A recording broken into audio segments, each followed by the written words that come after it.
हर हर महादेव भक्तों, स्वागत है आपका हमारे चैनल भक्ति पूजा में।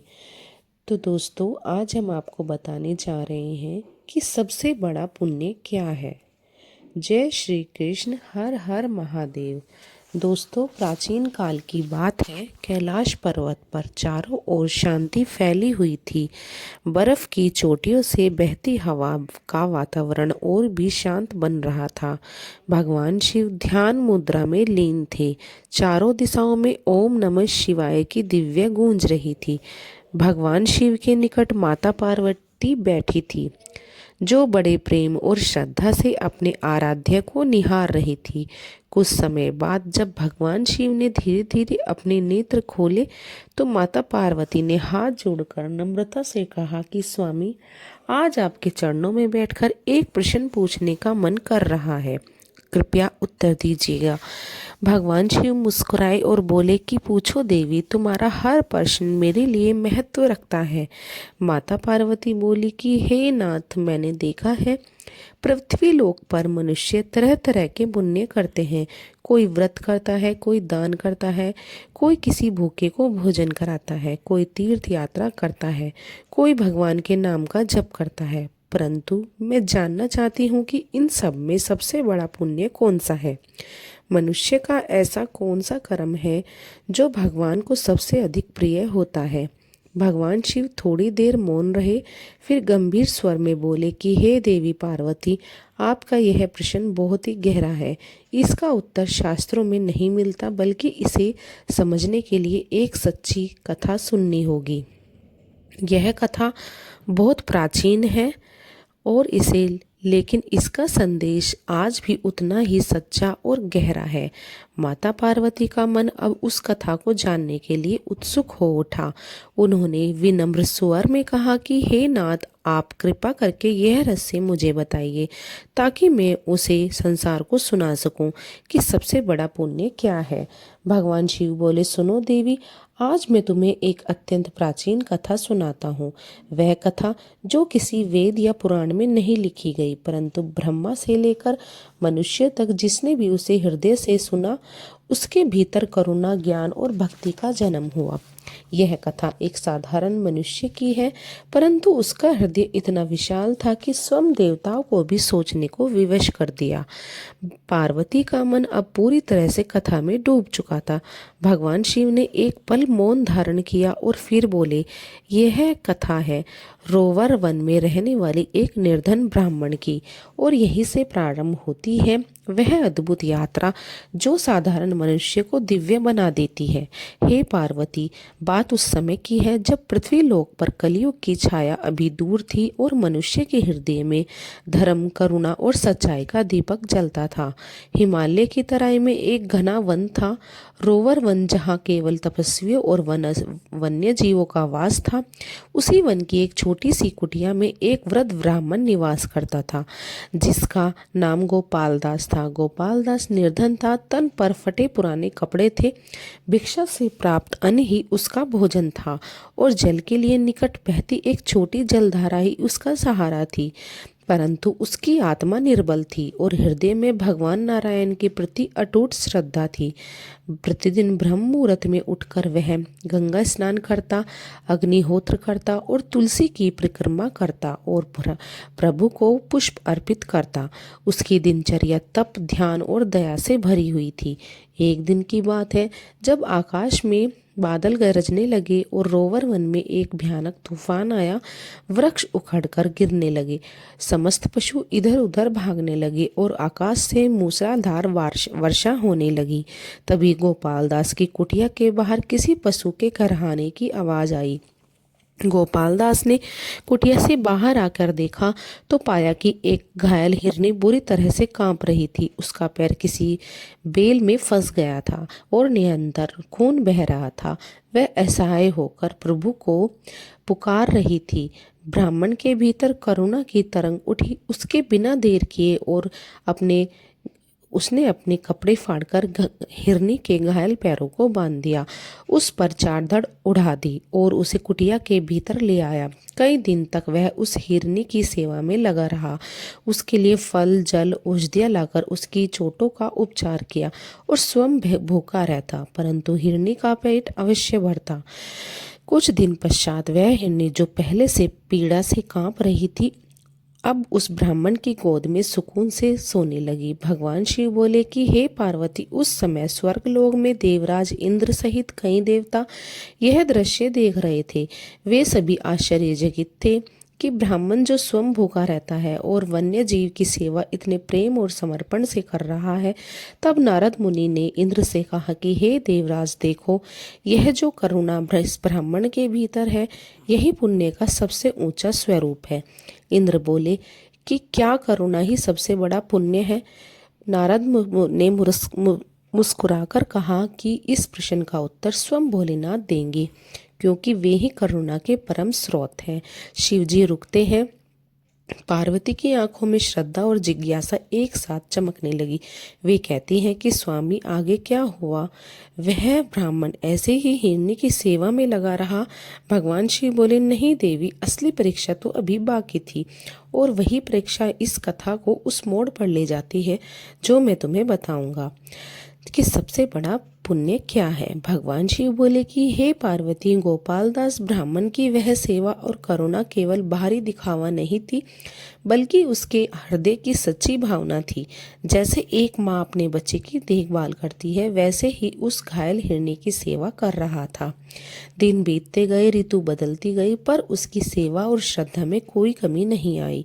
उसकी तपस्या में अब केवल मंत्र नहीं थे, बल्कि एक जीव के प्रति करुणा और त्याग का अमूल्य भाव समाहित हो गया। लेकिन हे देवी, जहाँ धर्म होता है वहाँ परीक्षा अवश्य आती है, और जब पुण्य का मार्ग कठिन हो जाता है तभी वह महान बनता है। एक दिन रात्रि का समय था। चंद्रमा बादलों में छुप गया था और चारों ओर अंधकार छाया हुआ था। गोपाल दास अपनी कुटिया के द्वार पर बैठकर मंत्रों का जाप कर रहा था। तभी उसे एक तेज आवाज सुनाई दी। युवक घबराया हुआ, रक्त से लथपथ उसकी कुटिया की ओर दौड़ता हुआ आया। उसके पीछे क्रूर सैनिकों का एक दल था जो उसे मारने के लिए उसका पीछा कर रहा था। युवक थका हुआ था और उसकी सांसें तेज चल रही थी। जैसे ही वह कुटिया की तरफ पहुंचा, उसके पैर लड़खड़ाए और गोपाल दास के चरणों में गिर पड़ा। गोपाल दास ने तुरंत उसे सहारा दिया और भीतर ले गया। बिना कुछ पूछे उसने युवक की चोटों पर जड़ी बूटियों का लेप लगाया और पट्टियां बांधी। कुछ समय बाद युवक होश में आया और कांपती आवाज में बोला, हे मुनीश्वर, मेरी रक्षा कीजिए। मैं राज दरबार से भागा हुआ एक दास हूँ। राजा ने झूठे आरोप लगाकर मुझे मृत्यु दंड दिया है। मैं निर्दोष हूँ। आप ब्राह्मण हैं, आपकी शरण में आकर कोई भी प्राण बचा सकता है। गोपाल दास दंग रह गया। तभी सैनिक वहां पहुंचे और बोले, हे वृद्ध, क्या तुमने एक अपराधी को शरण दी है? यदि वह यहाँ छिपा है तो हमें बताओ, अन्यथा तुम्हें भी दंड मिलेगा। हे देवी, अब गोपाल दास के सामने धर्म का सबसे कठिन प्रश्न खड़ा था, और एक ओर तो राजा का भय, दूसरी ओर निर्दोष युवक की प्रार्थना। वह जानता था कि झूठ बोलना पाप है, पर यह भी जानता था कि निर्दोष की हत्या भी महापाप है। क्या करे वह कुछ पल शांत रहा, फिर अपनी लकड़ी उठाई और सैनिकों से कहा कि जिसे तुम अपराधी कहते हो वह मेरी शरण में है। अब उसका अपराध या निर्दोषता ईश्वर जाने। मैं उसे तुम्हारे हवाले नहीं कर सकता, क्योंकि शरणागत की रक्षा करना मेरा धर्म है।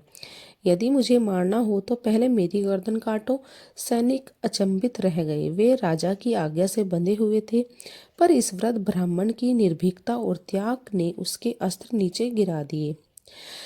उन्होंने ब्राह्मण की शरण में आए उस युवक को भी देख लिया, लेकिन कुछ उसे कोई हाथ भी उठा लगा न सका। सैनिक वापस लौट गए। हे पार्वती, उस रात स्वर्ग के देवता नतमस्तक हो गए। ब्राह्मण ने ना तो वेदों का पाठ किया, न कोई हवन किया, न ही कोई यज्ञ किया। फिर भी उसने जो किया ऐसा पुण्य था जिसे करना आसान नहीं। उसने शरणागत की रक्षा, अहिंसा और त्याग के एक ही क्षण में दर्शन करा दिए।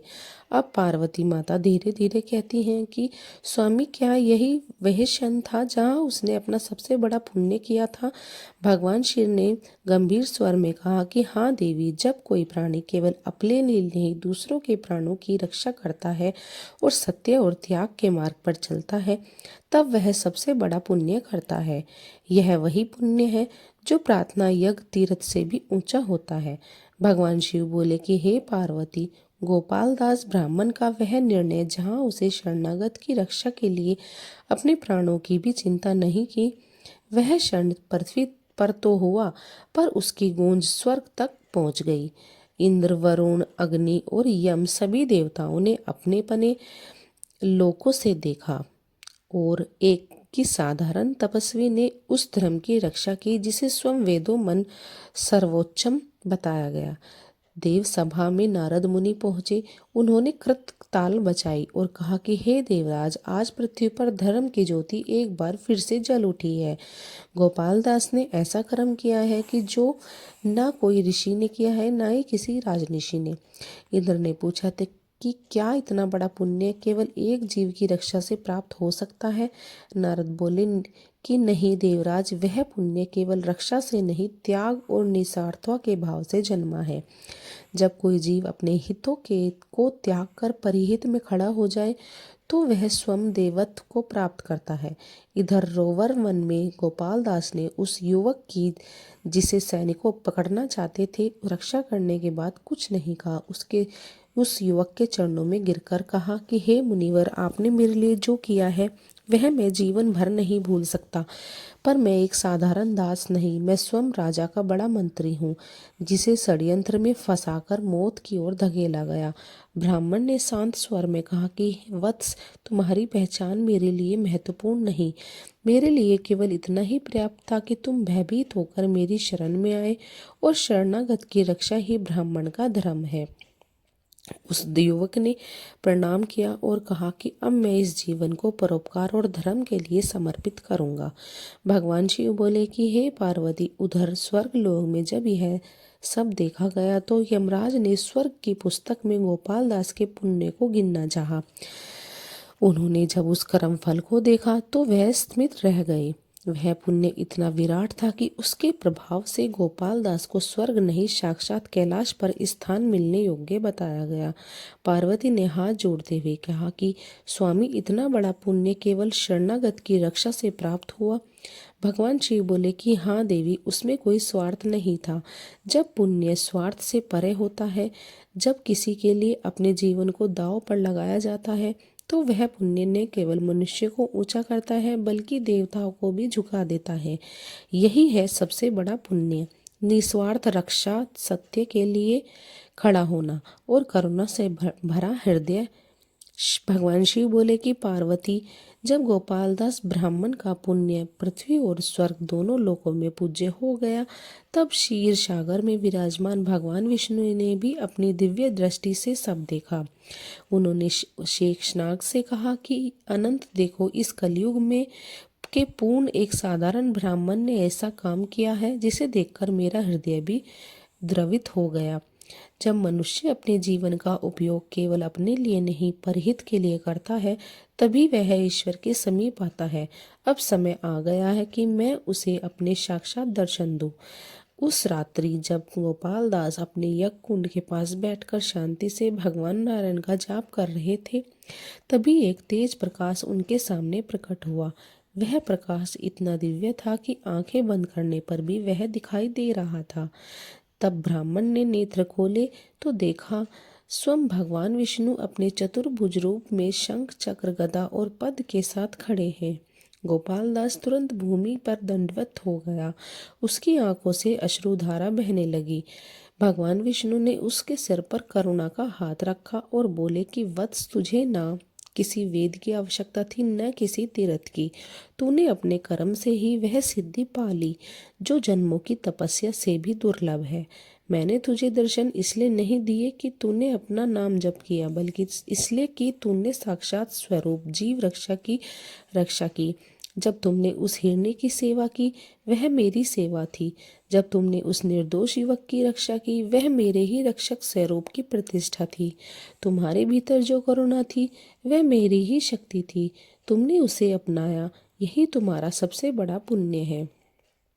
गोपाल दास की आंखों से आंसू थम नहीं रहे थे। वह बोला कि प्रभु, मैं तो केवल एक साधारण ब्राह्मण हूँ जिसने कुछ नहीं किया, फिर भी आपने मुझे यह वरदान दिया। भगवान विष्णु बोले कि जो साधारण होते हैं और फिर भी असाधारण धर्म निभाते हैं वही मेरे सबसे प्रिय भक्त होते हैं।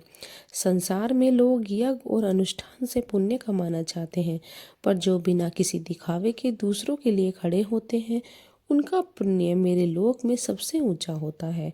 फिर उन्होंने अपना वरद हस्त उठाया और कहा कि तुम्हारा शरीर अब वृद्ध हो गया है पर आत्मा प्रकाशमान है। अब तुम इस जीवन को यहीं समाप्त करोगे और मेरे साथ धाम में स्थान पाओगे, जहाँ न मृत्यु है, न दुख, न केवल शांति और भक्ति है। और उसी सन वह दिव्य प्रकाश जैसे आकाश में विलीन हो गया। हे पार्वती, गोपाल दास ने अपनी आंखें बंद कर ली।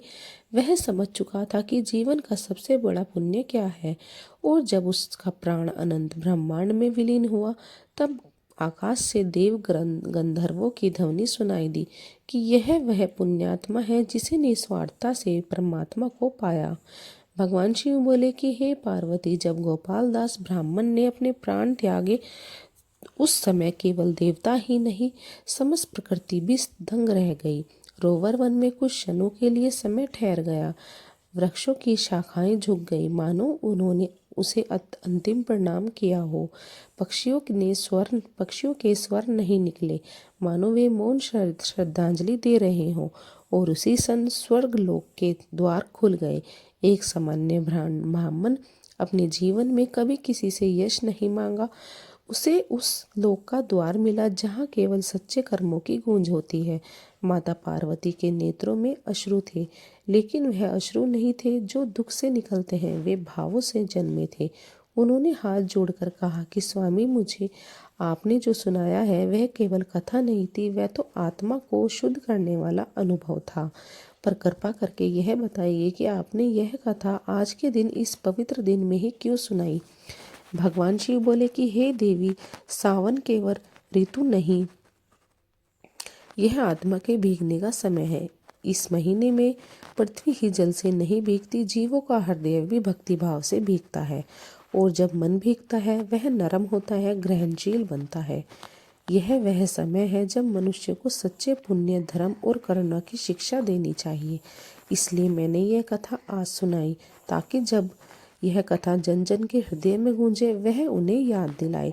सबसे बड़ा पुण्य वेदों में नहीं, कर्मों में है। उन्होंने आगे कहा कि हे पार्वती, जिस प्रकार गंगा जल को शिवलिंग पर अर्पित करने से आत्मा पवित्र होती है, उसी प्रकार यह कथा भी मन को निर्मल कर देती है।